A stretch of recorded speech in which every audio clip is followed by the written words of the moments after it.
하트앤서울 복음방송 주안의 하나 3부 방송으로 이어집니다. 주안의 하나 3부에는 하나님의 말씀이 오늘날 우리 손 위에 성경이 되어 전해지기까지 그 놀라운 여정을 따라가는 성경의 역사, 야고보 사도가 전한 서신서를 읽으며 묵상하는 시간인 야고보의 편지와 성경의 인물들과 사건을 만나는 바이블 드라마, 그리고 고전 설교를 소개해드리는 성도들에게 준비되어 있습니다. 먼저 성경의 역사 함께 들으시겠습니다.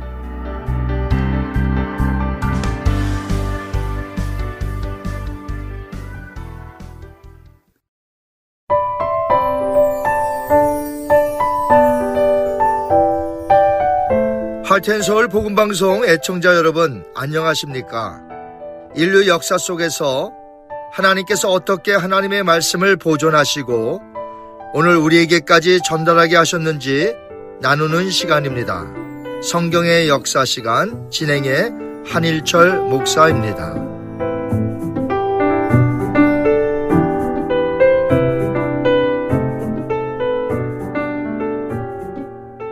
오늘은 성경이 어떻게 66권으로 정해지게 되었는지 정경의 역사에 대해서 같이 말씀을 나누고자 합니다. 이 정경이란 영어로 캐논이라고 하는데 이 단어는 헬라어 카논에서부터 나왔습니다. 그 뜻은 똑바른 막대기 혹은 똑바른 날이나 잣대를 의미한다는 것이죠. 많은 유대인들의 문헌 가운데서 어떻게 66권만 정경으로 성경 하나님의 말씀으로 채택됐는지 우리가 알 필요가 꼭 있습니다. 외경 그리고 위경과 같은 많은 유대인 문헌들이 있었음에도 불구하고 우리들의 손에 구약 39권과 신약 27권만이 하나님의 말씀, 성경이라고 정했는지 그 기준은 무엇일까요?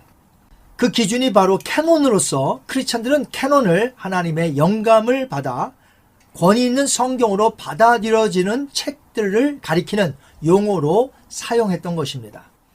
외경과 위경에 대해서는 다음번에 말씀을 드리려고 하고요. 오늘은 정경 66권만 다루고자 합니다. 정경성의 유일한 기준은 성령께서 자신의 말씀의 권위에 대해 증거하신다는 것입니다. 나중에 한 탑픽씩 우리가 배우겠습니다만 성령께서 원래의 저자로서 택하신 사람들을 통해 성경을 기록하게 하셨습니다.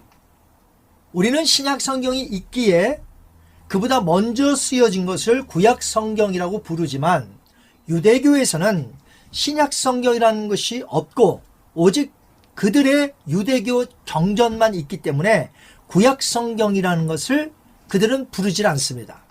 그냥 유대교의 성경이라고 말합니다. 그런데 그들이 성경을 부르는 명칭이 따로 있습니다. 유대교의 성경을 그들은 타나크라고 부릅니다. 타나크. 이 용어는 성경의 세 부분을 대변하는 단어들의 머리글자를 딴 약자가 됩니다. 토라, 율법이죠. 네비임, 선지서입니다. 케투빔, 성문서. 이렇게 앞글자만을 따서 유대교 성경을 그들은 타나크라고 부릅니다. 여하튼 우리의 입장에서는 구약 성경이니까 구약 성경으로 표현하자면 율법서, 예언서, 성문서 세 가지 카테고리로 나뉘어져 있습니다. 율법서, 토라는 주전 400년, 예언서는 주전 300년에서 200년, 성문서는 주전 160년에서 105년 정도에 이미 나름대로 정경으로 채택이 되었습니다. 또한 주전 300년부터 주후 100년에 이르는 기간에 다른 유대인 문서들이 많이 나왔습니다. 여러 유대인들에 의해서 그런 문서들도 소중하게 간직하게 됩니다. 그러다 보니까 히브리어를 모르는 디아스포라들을 위해서 성경을 헬라어로 번역한 70인경, septuagin트, 주전 300년부터 기록된 여러 유대인들의 문서책들 중에 몇 권을 정경과 더불어 포함시키게 되죠.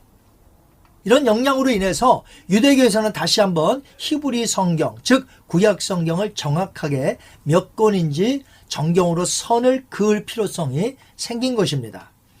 그래서 유대인 사내들인의 인도하에 주후 90년 작은 마을 얌니아에서 모여서 회의를 한 후 24권을 다시 정경으로 채택하게 됩니다. 구약 성경이 정경으로 확정되기까지는 몇 가지 기준이 있었습니다. 거룩한 글들인가, 권위 있는 글들인가, 그리고 선지자 시기에 나온 책들인가 하는 것이었습니다.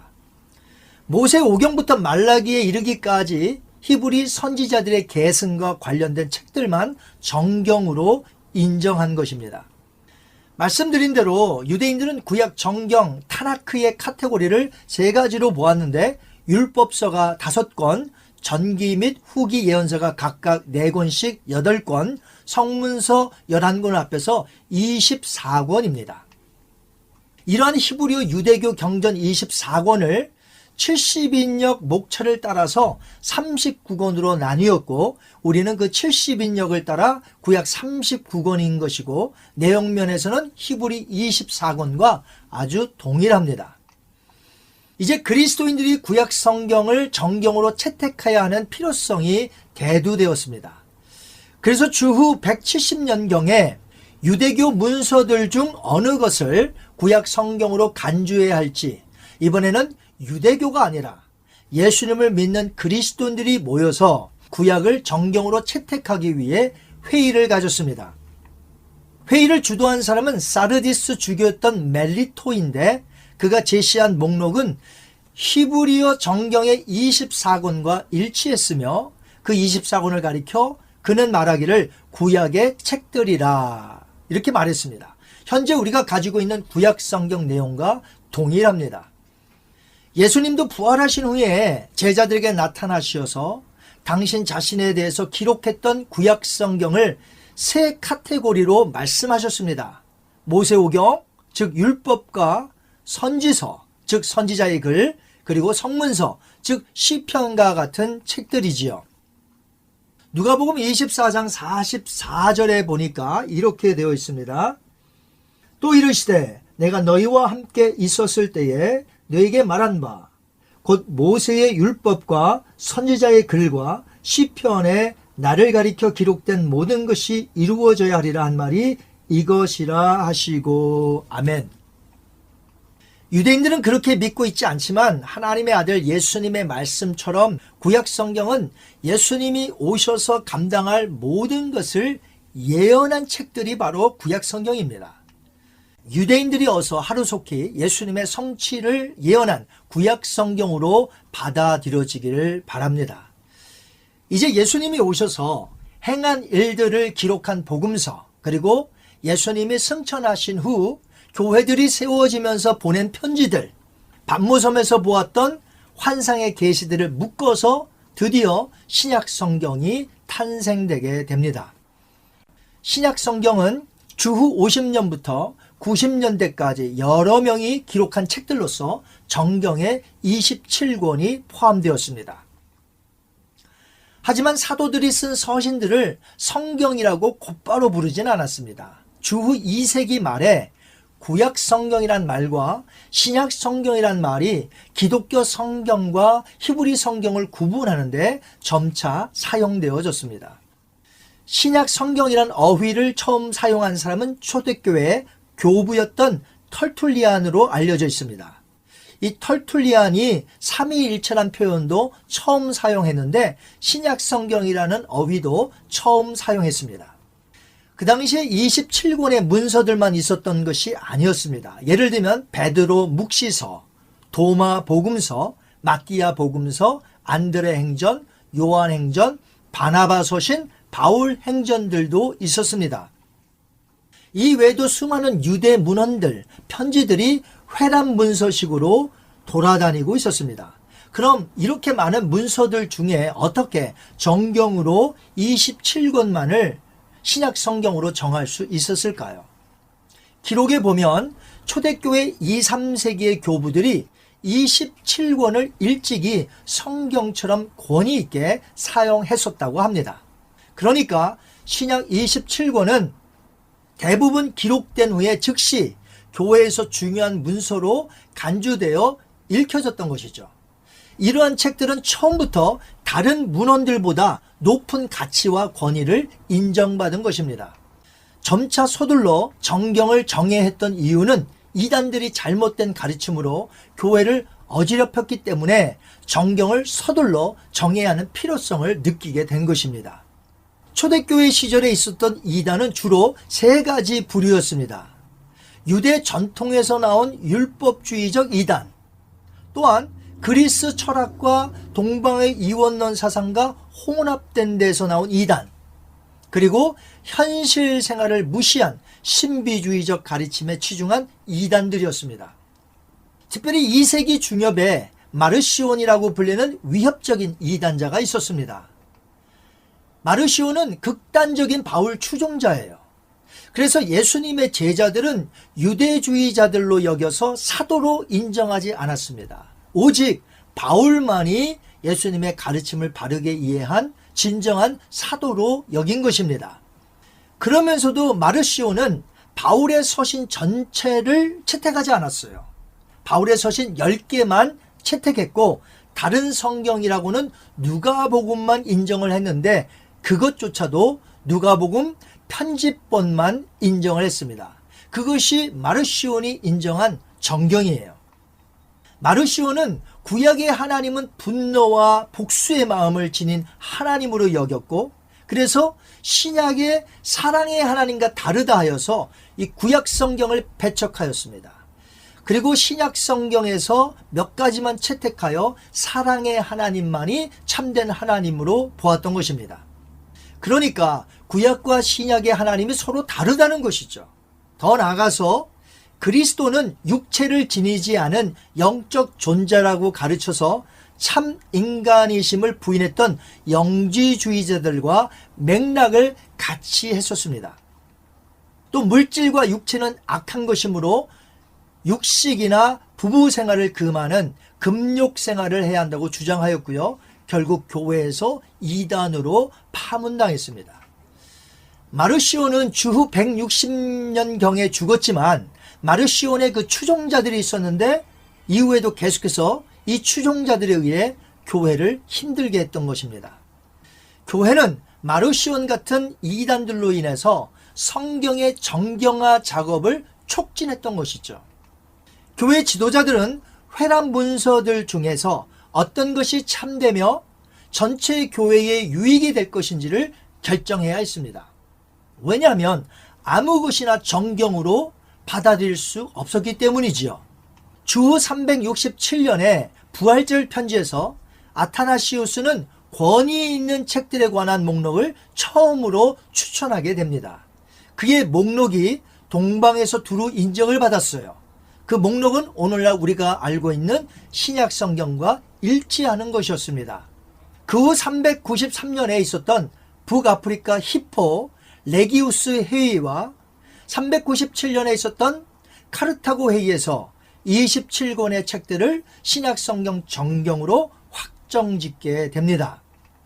카르타고 회의에서 규정된 사항 중에 하나는 교회 안에서는 오직 정경으로 인정된 책들만 읽혀져야 한다는 것이었습니다. 이렇게 27권만 신약 성경으로 정경으로 결정되게 된 데는 다음과 같은 4가지의 질문들이 고려되었다고 합니다. 첫째, 이 글들이 사도적인가? 둘째, 이 글들은 정통적인가? 셋째, 이 글들은 보편적인가? 넷째, 이 글들은 교회의 생장에 도움을 주는가? 이런 4가지 질문을 해보았을 때 정경으로 들어갈 수 없었던 것이 바로 도마 복음이었습니다. 왜냐하면 그 가르침에는 영지주의적 특성이 있기 때문에 정경에서 배제된 것입니다. 마가와 누가 그리고 예수님의 동생 야고보와 유다는 비록 사도들이 아니었으나 예수님 시대에 또는 사도들과 함께 다니며 복음의 현장에 있었기에 사도성으로 인정을 받게 되었습니다. 이렇게 구약과 신약 성경이 정경 66권으로 채택이 되고 확정이 되자 구약 창세기서부터 신약 계시록까지 그 통일성은 실로 대단한 것이었습니다. 성경 66권을 보니 짝이 없는 것이 없고 전부 짝을 찾을 수 있는 주제의 통일성을 지니게 된 것이지요. 한결같은 통일성의 주제는 구원자이신 예수 그리스도이시며 그를 통해 열방이 돌아오게 되며 교회는 세상 끝날까지 복음을 전하게 되면 그제야 끝이 오고 새로운 세계가 펼쳐진다는 내용입니다. 누가복음 24장 46절에서 48절까지 예수님이 부활하신 후에 제자들에게 이렇게 말씀하셨습니다. 또 이르시되 이같이 그리스도가 고난을 받고 제3일에 죽은 자 가운데서 살아날 것과 또 그의 이름으로 죄사함을 받게 하는 회개가 예루살렘에서 시작하여 모든 족속에게 전파될 것이 기록되었으니 너희는 이 모든 일의 증인이라. 아멘. 하나님은 이런 내용으로 통일된 계시의 글들, 즉 우리에게 정경 66권만을 성경으로 허락해 주셨습니다. 이 계시의 말씀 외에 또 다른 계시의 내용은 없습니다. 그래서 교회에서는 성경 66권만을 본문으로 삼아 하나님의 말씀을 증거하는 것이죠. 주후 90년 얌니아 회의를 통해 구약 39권을, 397년 카르타고 회의를 통해 신약 27권을 정해 우리에게 신구약 성경 66권을 허락하신 하나님께 감사드리며 이 정경을 우리의 삶의 유일한 하나님의 말씀으로 기준으로 삼아서 우리가 성경을 보며 성경대로 살아야 될 줄 믿습니다.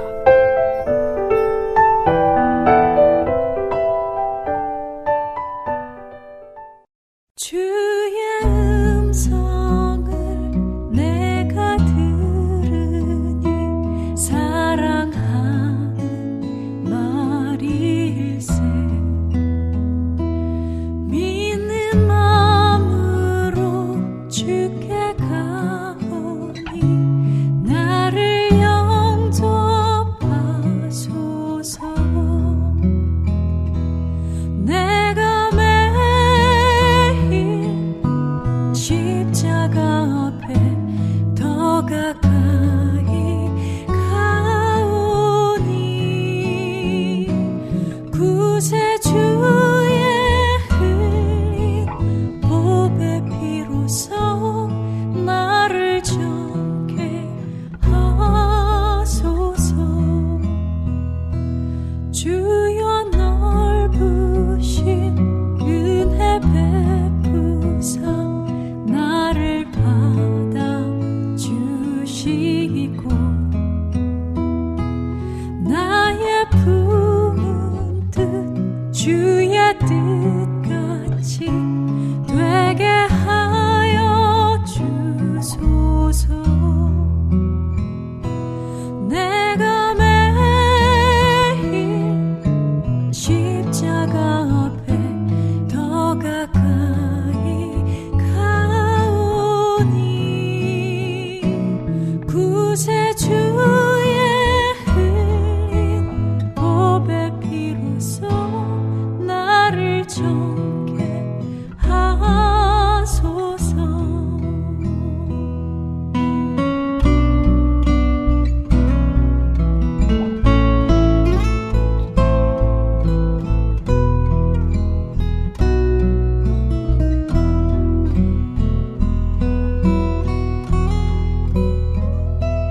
주의 보좌로 나아갈 때에 어찌하니 기쁠까.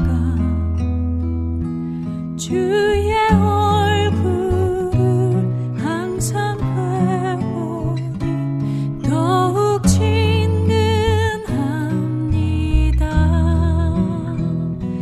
내가 매일 십자가 앞에 더 가까이 가오니 구세주의 흘린 보배 피로써 나를 정케 하소서.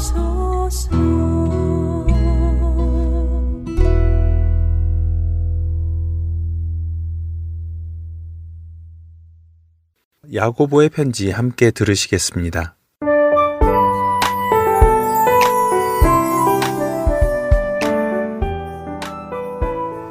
안녕하세요. 야고보의 편지 진행의 박영은입니다.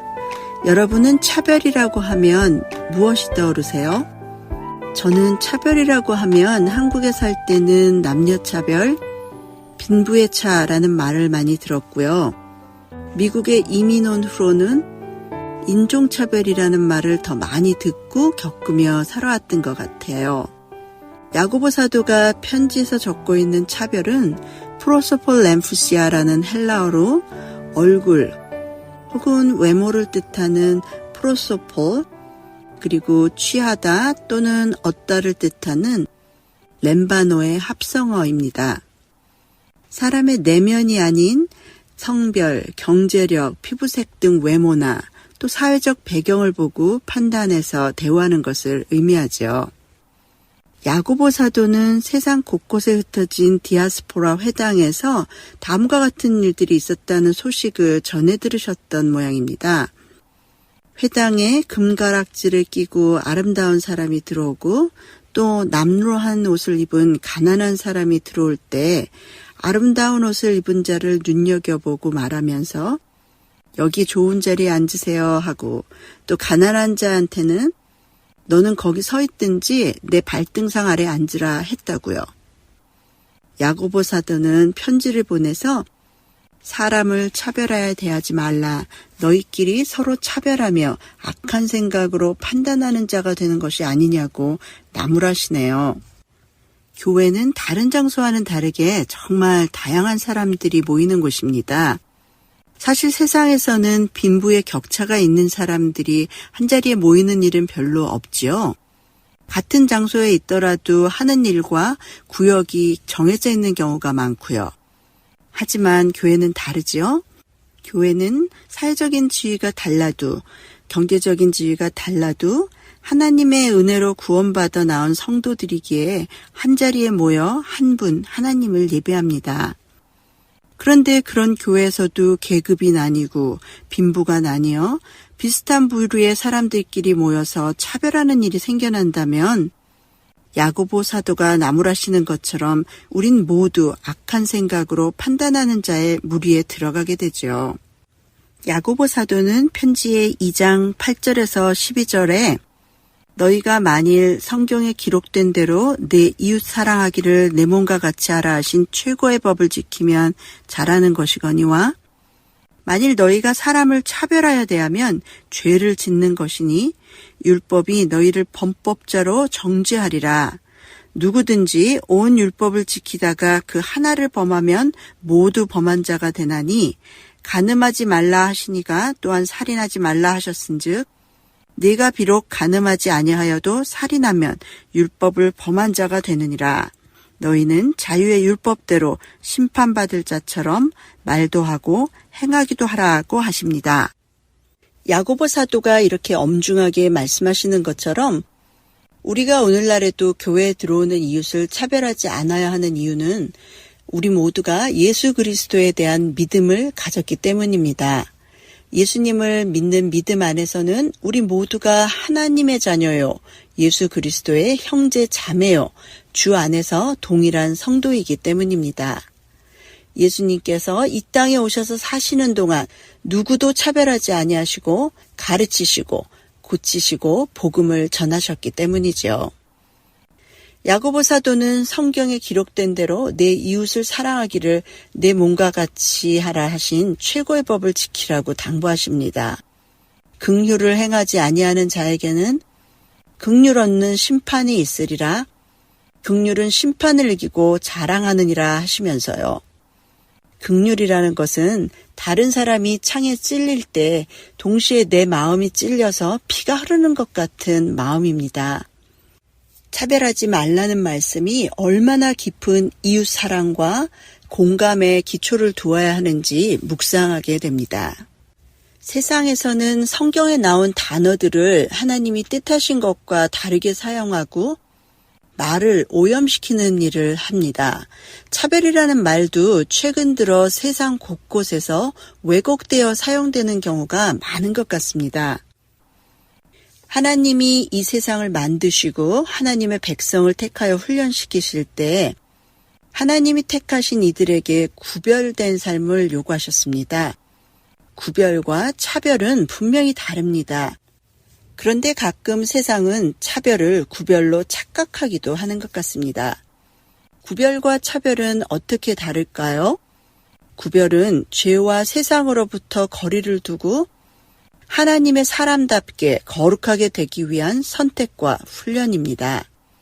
차별은 내가 가진 것이 하나님께로부터 온 것을 잊어버리고 내가 가진 것들을 내 것이라고 주장하면서 가지지 못한 이들을 내 맘대로 하려고 하는 교만과 죄지요. 저는 정부가 지원해준 식료품 쿠폰을 사용하면서 구별과 차별이라는 말을 온몸으로 경험한 적이 있습니다. 미국에 오자마자 계획에 없던 둘째를 임신한 걸 알게 됐고 임신 중독증 증상으로 온몸이 붓고 두드러기가 나서 일반적인 사회생활을 할 수가 없는 형편이 되었었습니다. 미국에 오기 몇 달 전에 여동생이 임신 중독증으로 아기를 잃는 것을 보고 원터라서 더욱 겁이 났죠. 영주권을 얻자마자 미국에 와서 한국에 있는 남편의 영주권을 신청해 준 상황이었기 때문에 제가 한국으로 돌아갈 수도 한국에 있는 아이 아빠가 미국으로 들어올 수도 없는 형편이 되었었습니다. 미국에 먼저 와 있던 친정 식구들도 경제적으로 여유가 있는 형편은 아니었기 때문에 잠깐 인사드리러 왔던 길이 길어지자 부모님이 사시는 노인 아파트와 대학생인 막내 동생이 룸메이트와 함께 렌트한 아파트를 번갈아 가며 신세를 져야 하는 형편이었죠. 몇 주 전만 해도 한국에서는 박사과정을 마치고 대학에서 젊은 강사로 학문과 실험을 동시에 펼치면서 1살짜리 예쁜 딸을 가진 장래가 창창하고 풋풋한 젊은 엄마, 또 사랑받는 아내였는데 그건 스스로에게도 꿈만 같이 멀게만 느껴졌습니다. 하나님을 떠나서 혼자 힘으로 이루었다고 자부심을 가졌던 모든 사회적 업적들은 아는 사람이 아무도 없는 곳에서 새로운 언어로는 표현할 수도 설명할 수도 없었기 때문에 아무 소용이 없는 것이 되었고요. 온몸이 퉁퉁 붓고 두드러기가 나서 정신없이 몸을 긁다가 거울을 보면 자기 한 몸 건사하는 것도 쩔쩔매는 낯선 여자가 1살짜리 딸과 뱃속의 아이를 돌보며 어쩔 줄 모르고 주저앉아 있는 모습이 보였습니다. 이렇게 어려운 때 미국 정부의 사회복지 프로그램의 도움을 받아 둘째 딸의 임신 기간과 출산을 무사히 마칠 수 있었습니다. 여러 가지 프로그램 중에서 식료품 지원 프로그램이 있었는데요. 정기적으로 우편으로 배달된 체크를 가지고 동네 슈퍼마켓에 가서 우유나 계란, 기타 임산부에게 필요한 식료품을 살 수 있는 프로그램이었습니다. 처음에는 세상에 이런 표를 창피해서 어떻게 쓰나 싶었는데 막상 물건을 가지고 계산대에 섰을 때 직원들이 현금이나 개인 체크, 크레딧 카드와 정말 한치의 차이도 없이 정부 발행 복지 체크를 차별 없이 받는 것이 너무나 고맙고 신기해서 이게 미국이로구나 생각했던 것이 기억납니다. 그런데 그 체크로는 살 수 있는 물건의 종류에 제약이 있었고요. 또 같은 물건이라도 정해진 회사의 상품만 살 수 있는 제약이 있었습니다. 우유도 특별한 회사 제품, 주스도 특별한 회사의 농축 주스만 살 수 있는 것 같은 시기였죠. 그 체크를 받는 사람들이 건강을 지키는 데 도움이 되지 않을 헛된 곳에 돈을 낭비하지 않도록 전문가들이 꼭 필요한 물건과 그 물건을 합리적인 가격에 잘 만드는 회사의 종류를 이미 구별하여 정해둔 것이었습니다. 그 체크를 받는 상점의 직원이나 주인들은 그 정부 복지 체크를 가져오는 사람들을 차별해서 대하지 않도록 법과 사회 문화가 조성되어 있었고요. 나중에야 성경을 읽으면서 구별과 차별을 묵상할 때 저는 그때의 경험이 떠올랐습니다. 하나님이 구별해 두신 것은 그것을 구별하신 하나님의 선하신 뜻과 이미 우리에게 필요한 것을 다 아시고 우리를 위해 정해두신 세상의 질서를 인정해야 한다는 것. 그것을 지킬 때 영적으로 건강한 삶, 거룩한 삶을 살 수 있다는 것이었죠. 계산대에 선 점원의 자리에 있는 제가 할 일은 1달러짜리 지폐든 100달러짜리 지폐든 정부 발행 체크든 그것을 내는 사람들을 차별하지 말고 제게 맡겨진 일, 물건값을 계산하고 잔돈과 영수증을 정확하게 내어주는 일을 잘하면 되는 것이라는 깨달음이었습니다. 예수 그리스도에 대한 믿음을 너희가 가졌으니 사람을 차별하여 대하지 말라는 야고보 사도의 말씀은 하나님이 이 세상의 창조자요, 심판자요, 구원자시라는 믿음 안에서 내 눈에 보이는 외모대로 다른 사람을 다르게 대하지 말라는 말씀입니다. 하나님이 허락하신 모든 상황이 하나님께로부터 온 것을 알고 부유한 자는 부유한 대로, 가난한 자는 가난한 대로 오직 예수 그리스도를 그리스도로 믿는 믿음 안에서 이웃 사랑하기를 내 몸을 사랑하듯 하라는 말씀입니다. 여러분과 제가 하나님께로부터 온 것이 무엇이고 스스로의 마음으로 느끼고 꾸민 것이 무엇인지 잘 구별하여서 관역으로부터 벗어난 것이 죄라고 하신 하나님의 말씀을 마음에 새기고 세상과 구별된 그리스도의 거룩한 삶을 살기를 간절히 바랍니다. 오늘 하루도 하나님이 우리에게 주신 것을 우리 것이라고 주장하면서 다른 사람을 겉모습만 보고 차별해서 주신 분의 참뜻을 거스리는 삶을 살지 않도록 매 순간 조심하며 살아가기를 간절히 바랍니다.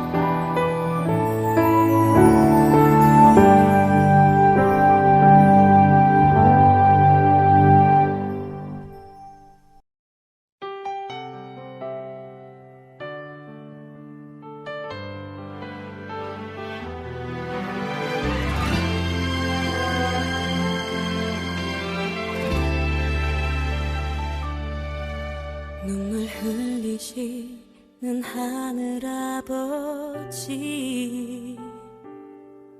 사랑 때문에 고개를 떨구며 하나님의 아들 이 땅 위에 오신 분, 십자가에 그 몸을 맡기셨네. 오직 사랑, 그 사랑 때문에 하늘 보좌 버리고 십자가 지셨네. 나를 위해, 오직 나를 살리시기 위해 모든 물과 피 흘리신 십자가 그 사랑이 나를 정케 했고, 십자가 그 사랑이 나를 살리셨네. 십자가 크신 그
십자가 나를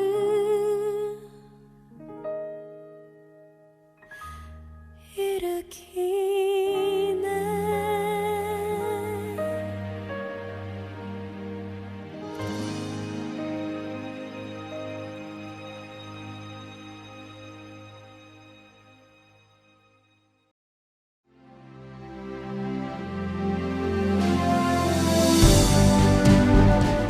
하트앤서울 복음방송의 사역은 청취자 여러분의 소중한 후원에 힘입어 이루어져 가고 있습니다. 매월 정기적인 후원은 저희 사역을 계획하고 추진해 나가는 데 기초가 됩니다. 홈페이지 www.heartandsoul.org로 접속하셔서 참여하기를 눌러 크레딧카드로 매달 정기적으로 후원하실 수 있습니다. 어카운트 셋업에 도움이 필요하신 분들은 602-866-8999로 전화 주시면 도와드리겠습니다. 여러분의 기도와 후원으로 예수님의 생명의 말씀이 필요한 곳에 전달됩니다.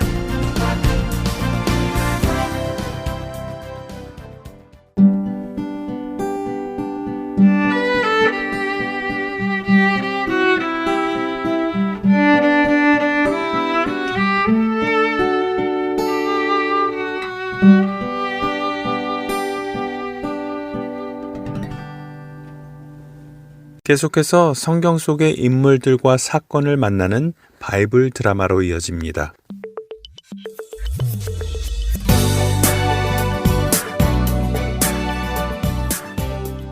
애청자 여러분 안녕하세요. 바이블 드라마 열왕기편 진행의 박은규입니다.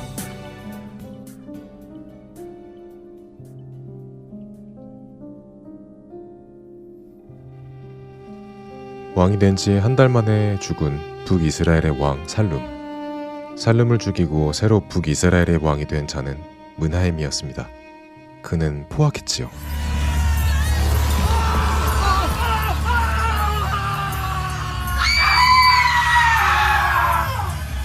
그래서 자신을 왕으로 인정하지 않는 성읍을 공격하여 그들을 죽였습니다. 북이스라엘의 백성들은 므나헴 왕을 두려워했습니다. 므나헴 왕은 대부분의 북이스라엘 왕들이 그랬던 것처럼 우상을 섬기는 일을 멈추지 않았습니다. 그런 즈음에 아수르의 왕 불이라는 사람이 북이스라엘을 공격하려 북이스라엘을 찾아옵니다.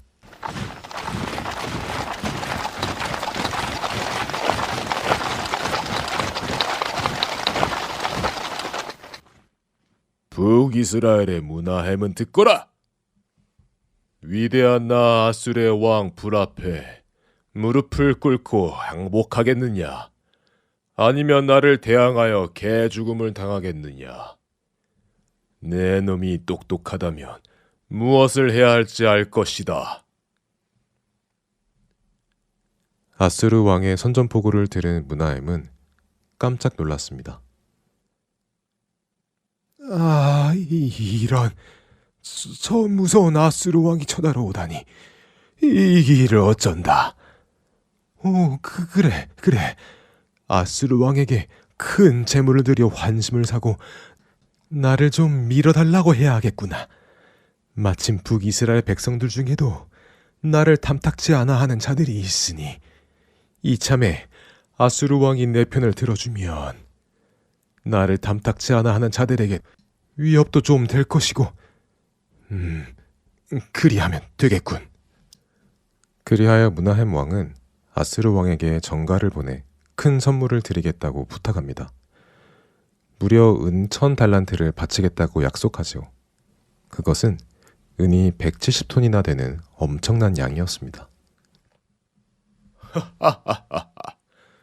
은 1000달란트.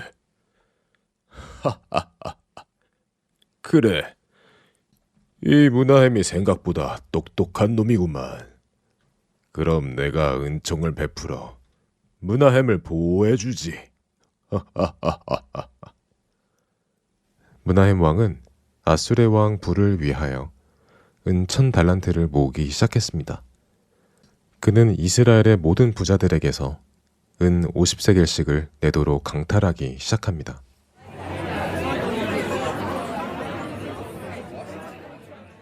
어서 은 50세겔을 내놓도록 해라. 므나헴 왕의 명령이시다. 아니, 갑자기 이렇게 은 50세겔을 내놓으시라 하시면 어쩌십니까? 이거 너무하신 거 아닙니까? 왕께서 하신 말씀을 듣지 못했느냐? 이것이 모두 저 아스루 왕으로부터 너희를 지켜주시려는 므나헴 왕의 은총인 것을 모르느냐? 아스루 왕의 손에 죽고 싶지 않으면 어서 은 50세겔을 내놓아라.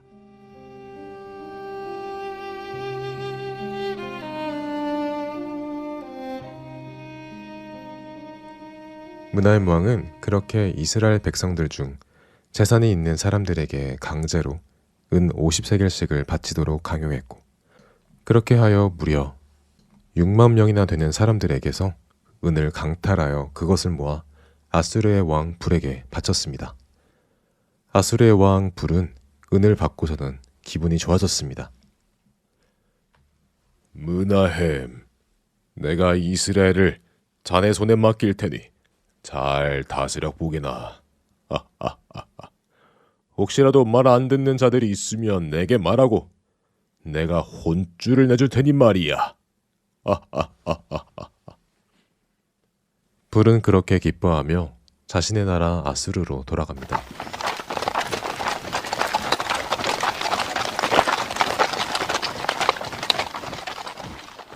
므나헴은 그렇게 아스루 왕에게 아부를 하고 큰 돈을 바친 후 북이스라엘의 왕으로 10년을 지냈습니다.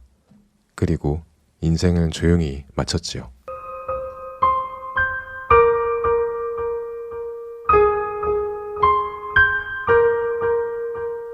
하나님의 나라 이스라엘의 왕이 되었음에도 불구하고 그는 하나님을 찾지 않고 눈에 보이는 강대국인 아수르에게 백성들의 돈을 강탈하여 바치고는 왕권을 누렸습니다. 참으로 안타까운 일이 아닐 수 없었지요. 므나헴이 죽자 북이스라엘은 므나헴의 아들 부가히야가 왕의 자리에 오릅니다. 부가히야 역시 아버지를 따라 우상을 섬기고 하나님을 찾지 않았습니다. 그렇게 아버지의 뒤를 이어 왕이 된 부가히야의 왕권은 그리 오래가지 못했지요. 왕이 된 지 불과 2년째 되던 해였습니다.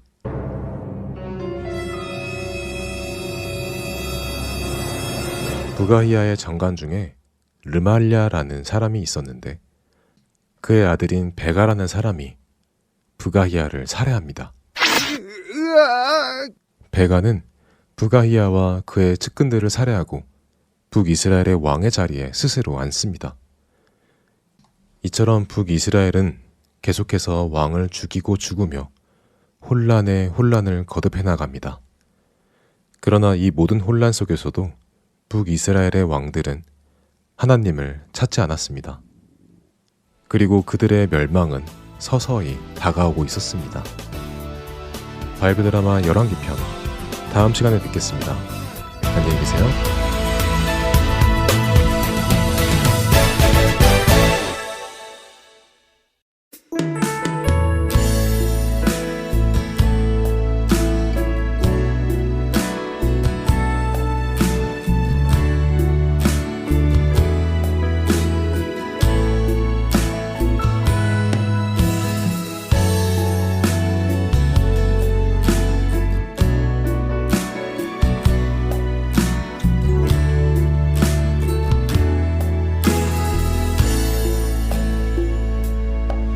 주께 가까이 날 이끄소서. 간절히 주님만을 원합니다. 채워주소서. 주의 사랑을 진정한 찬양 드릴 수 있도록 주께 가까이 날 이끄소서. 간절히 주님만을 원합니다. 채워주소서. 주의 사랑을 진정한 찬양 들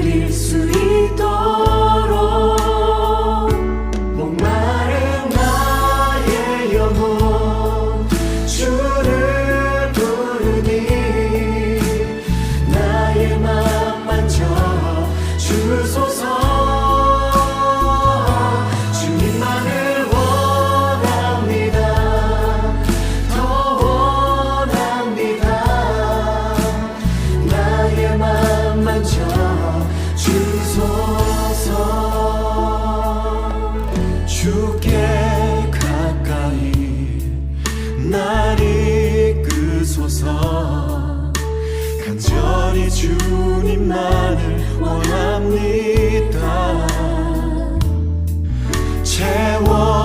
채워주소서 주의 사랑을 진정한 찬양 드릴 수 있도록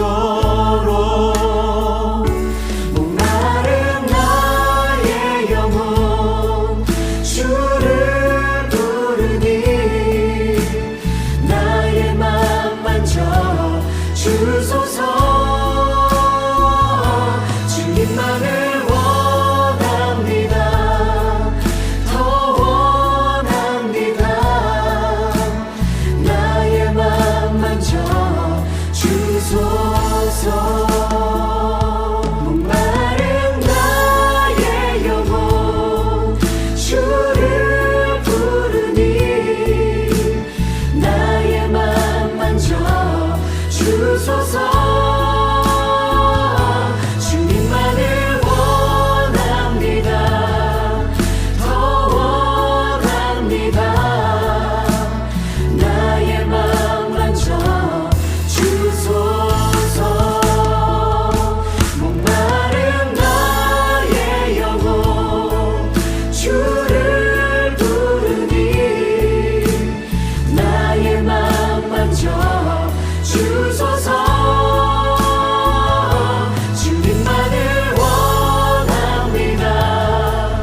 더 원합니다. 나의 맘 만져 주소서. 나의 맘 만져 주소서.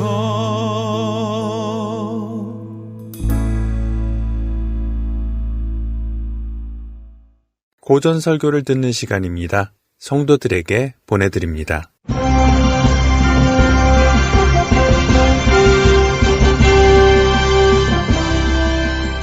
여러분 안녕하세요. 성도들에게 진행의 권혁준입니다. 성도들에게 이 프로그램은 지난 시대의 외국 설교자들의 설교를 여러분께 읽어드리는 시간입니다.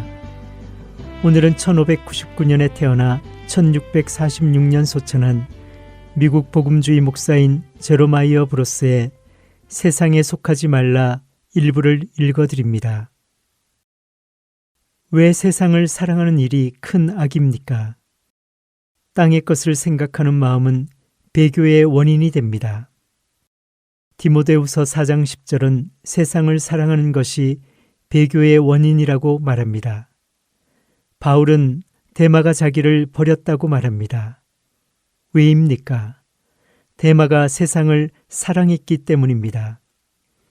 그것이 데마가 배교자가 된 이유입니다. 그렇다면 데마는 왜 그렇게 되었습니까? 배교하기 전 그는 어떤 사람이었습니까? 골로새서 말씀과 비교해 보면 데마가 이전에 어떤 사람이었는지 알 수 있습니다. 그는 바울을 열심히 따르던 제자였습니다. 바울은 성령님의 영감을 받아 기록한 골로새서 4장 14절에서 사랑을 받는 의사 누가와 또 데마가 너희에게 문안하느니라 라고 말하며 그를 유명한 신앙 고백자 가운데 포함시켰습니다. 우리는 친한 친구가 아니면 굳이 이름을 언급하며 누가 내게 안부를 전해달래 라고 편지하지 않습니다. 성경 해석자들은 두 데마를 동일 인물로 생각합니다. 골로새서에서 데마 이름은 누가와 함께 나옵니다. 데마와 누가는 매우 가까운 동료였을 것입니다. 그러나 데마는 바울을 떠났고 누가만 그의 곁에 남았습니다. 누가는 진정으로 경건한 사람이었습니다. 그는 바울이 어떤 고난을 당하든지 떠나지 않고 그의 곁을 지켰습니다. 그러나 데마는 바울이 고난을 당하자 더 이상 바울과 함께 있으려 하지 않고 그를 떠났습니다. 왜 그렇습니까? 그가 세상을 사랑했기 때문입니다. 또 하나 주목할 사실은 바울이 데마를 두고 사랑을 받는 데마라고 말하지 않았다는 점입니다. 바울은 데마를 단지 신앙 고백자로만 언급했습니다.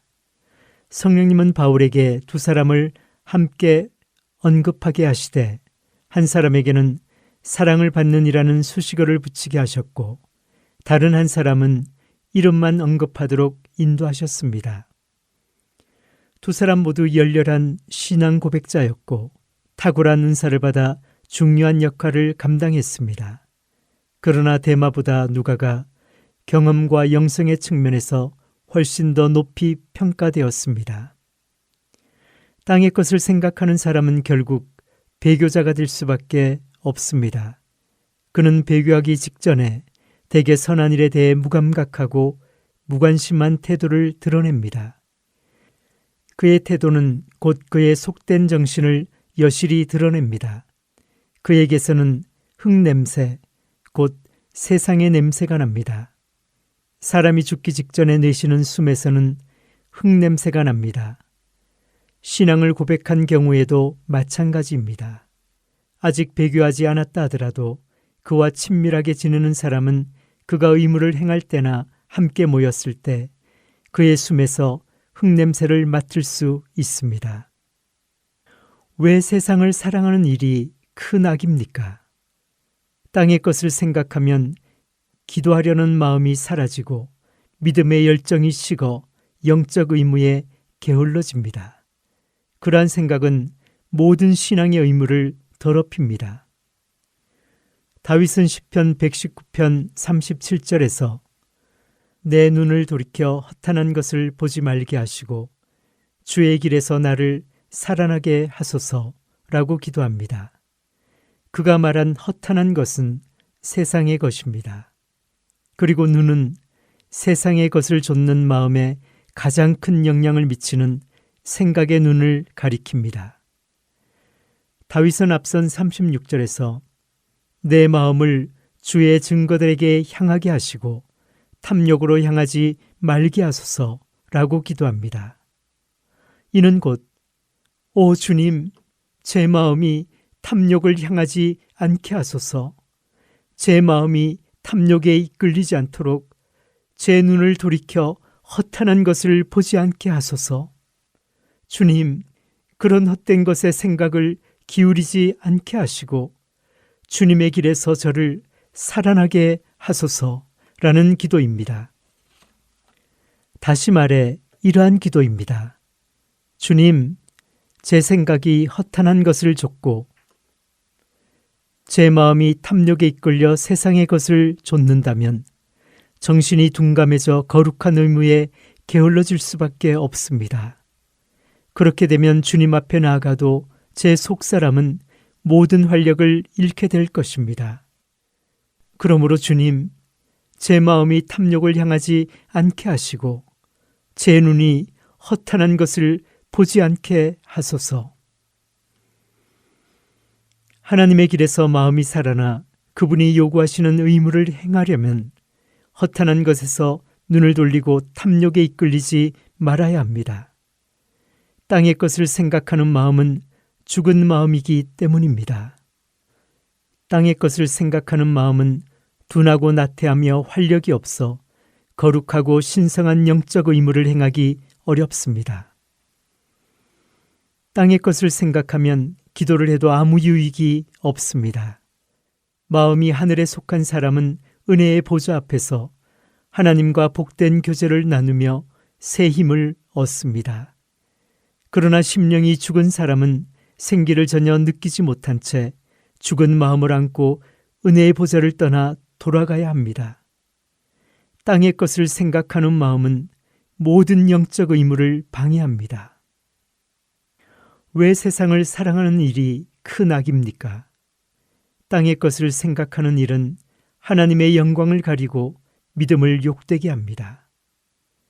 그리스도를 믿는다고 하면서 고작 저속한 세상의 것을 추구한다면 어떻게 되겠습니까? 다른 이들에게 영원한 복음을 전하고 그들보다 하나님께 더 가까이 나아갔다고 말하면서도 마음으로는 세상의 것을 추구하는 데 있어 다른 사람과 조금도 다르지 않다면 어떻게 되겠습니까? 그러한 태도는 은혜의 탁월함을 깎아내립니다. 설령 은혜가 있다 하더라도 어둠에 가려 아무것도 드러나지 않습니다. 순수한 금속에 흙과 불순물이 섞이면 금속의 탁월한 성질이 전혀 나타나지 않는 것과 같습니다. 믿음과 세상이 서로 혼합되면 믿음의 아름다운 광채가 드러나지 않습니다.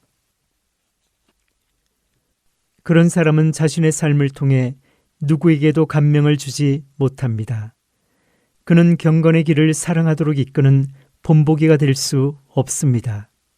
그의 삶 속에는 온통 속되고 어두운 것만 가득하기 때문입니다. 사람들은 이렇게 말할 것입니다. 그 사람은 열정도 많고 믿음이 있는 것 같지만 땅 위를 기면서 속되게 살아가는 모습은 여느 사람과 하나도 다를 바가 없어. 믿음을 고백하지 않은 사람과 믿음을 고백한 사람의 삶에 아무 차이가 없다면 옆에서 지켜보는 이들은 믿음의 고백을 단지 말이나 형식으로 여길 것입니다. 형식적인 믿음을 지닌 사람은 가나안 땅을 염탐했던 정탐꾼처럼 하나님의 일을 거짓으로 전하는 결과를 낳을 뿐입니다. 믿음을 고백했다면 누구든 믿음을 더욱 빛나게 하며 자신을 바라보는 사람들의 눈에 하나님의 길이 아름답고 사랑스럽고 영광스러워 보이도록 애써야 합니다. 믿는다고 말하면서도 믿음을 더럽히는 사람은 그들에게 큰 비웃음을 살 것입니다. 이는 참으로 부끄러운 일입니다. 속되고 더럽고 저속하고 인색한 마음을 모두 버려야 합니다. 그러한 마음을 버리지 않으면 돈가방을 메고 다니다가 은 30냥의 주님을 배신한 가룟 유다와 같이 될 것입니다. 우리의 친구들과 이웃의 마음속에 성령님의 사역이 일어나 죄를 회개하고 예수 그리스도의 탁월하심을 깨달아 믿음을 받아들이며 믿음의 능력과 순전함을 경험하게 된다면 국가와 하나님의 교회를 위한 영광스러운 도구가 될 것입니다. 우리의 삶을 통해 믿음의 길이 아름답고 탁월하다는 사실이 전해지도록 최선을 다해야 합니다. 하나님의 길을 가로막고 예수 그리스도의 이름과 복음을 욕되게 만들기보다는 차라리 세상의 것을 누리지 않는 편이 훨씬 낫습니다. 세상을 사랑하는 것에 대해 다음 시간에 계속 나누겠습니다. 성도들에게 마칩니다.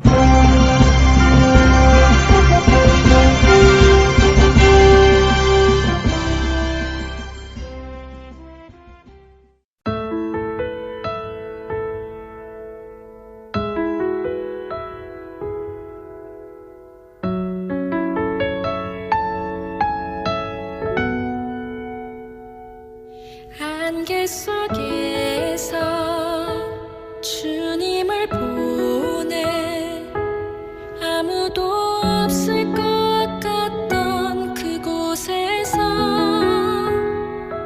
손 내미셔서 나를 붙드네 길 잃고 쓰러져가던 그곳에서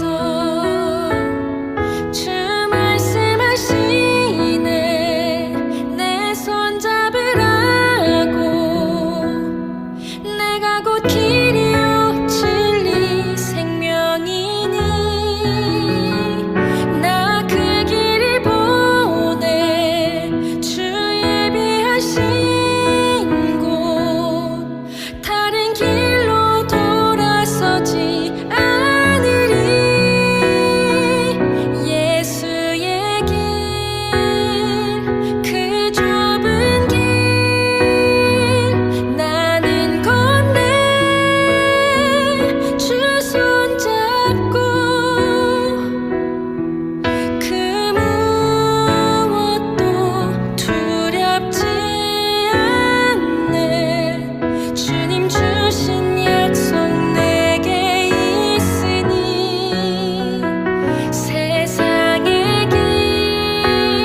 지금까지 주안의 하나 3부 함께 해주셔서 감사드립니다.